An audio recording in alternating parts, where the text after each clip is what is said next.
অবশেষে মোটরসাইকেল পেয়ে গেলাম। তো ওনার সাথে কন্ট্যাক্ট করলাম।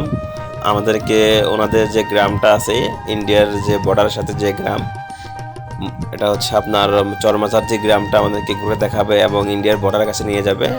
আর আমরা যেখানে যাচ্ছি ঠিক বাংলাদেশের অপর প্রান্তের যে ইন্ডিয়ার যে গ্রামটা, ওটার নাম হচ্ছে মুর্শিদাবাদ। তো বড় ভাই আমাদেরকে নিয়ে যাচ্ছে এখন ইন্ডিয়ার বর্ডারের কাছে, অর্থাৎ চরমাঝারি গ্রামে। তো ওখানে গিয়ে দেখব জায়গাটা আসলে কেমন। আমরা যেরকম শুনেছি, দেখেওছি যে অনেক সুন্দর বা গ্রামটা খুবই ভালো। তো আসলে আমরা দেখা যাচ্ছি যে আসলে জায়গাটা কেমন। ছোট ভাই যেহেতু বায়না করলো, তাই ছোট ভাইকে নিয়ে দুজনে একই বাইকে উঠে যাচ্ছি। দেখা যাক কি হয়। আর ইনশাল্লাহ খুব দ্রুত পৌঁছে যাব। ঠিক আছে।